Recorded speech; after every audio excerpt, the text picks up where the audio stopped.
Hi friends, price தி Lord.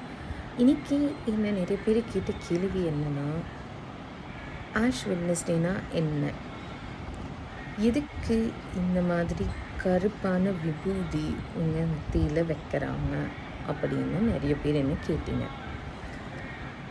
அதுக்கு ஒரு explanation நான் இந்த வீடியோவில் கொடுக்கணுன்னு விரும்புகிறேன். ஆஷ் வெட்னஸ்டேனா அது லென்ட், ஈஸ்டருக்கு முன்னாடி 40 நாள் கிறிஸ்டியன்ஸு நோன்பு எடுப்பாங்க. அந்த நோம்போட பிகினிங் தான் ஆஷ் வெட்னஸ்டே. இன்னிலிருந்து 40 days கிறிஸ்டியன்ஸ் அவங்களுக்கு பிடிச்ச ஏதாவது ஒரு விஷயத்தை கடவுளுக்காக விட்டு கொடுப்பாங்க. எப்படின்னா, இப்போ நம்மளுக்காக இயேசு எப்படி சிலுவையில் இருந்தாரோ அதே மாதிரி இந்த 40 days கிறிஸ்டியன்ஸ் யாருமே நான்வெஜ் சாப்பிட மாட்டாங்க, அவங்க பிடிச்சதை செய்ய மாட்டாங்க, டிவி பார்க்க மாட்டாங்க. அந்த மாதிரி ஏதாச்சும் ஒரு விஷயம், அவங்களுக்கு ரொம்ப பிடிச்ச ஏதாச்சும் ஒரு விஷயத்த அவங்க இந்த 40 நாள் ஜீசஸுக்காக தியாகம் செய்வாங்க. இதுதான் லென்ட்டோட தொடக்கம் தான் ஆஷ் வெட்னஸ்டே.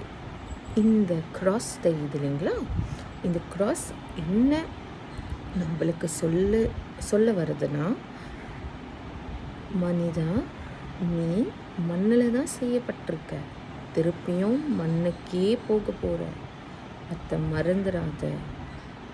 உனக்கு தலகணம், ஆட்டிடியூட் எல்லாத்தையும் விட்டுட்டு ஒரு நல்ல மனிதனாக, ஒரு முன்னுதாரணமாக இரு அப்படின்ற ஒரு ஞானோதயத்தை இந்த விபூதி எல்லாருக்கும் சொல்லுது.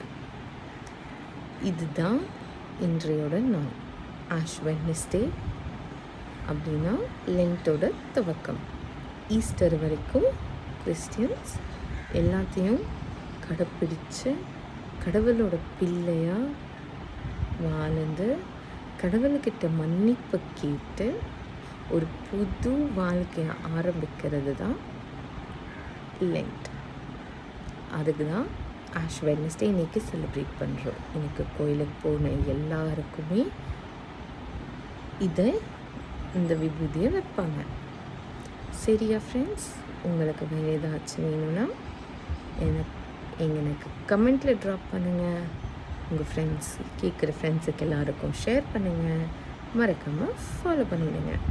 இந்த லென்ட் இயேசுவோட பிள்ளையாக வாழலாம். பாய்.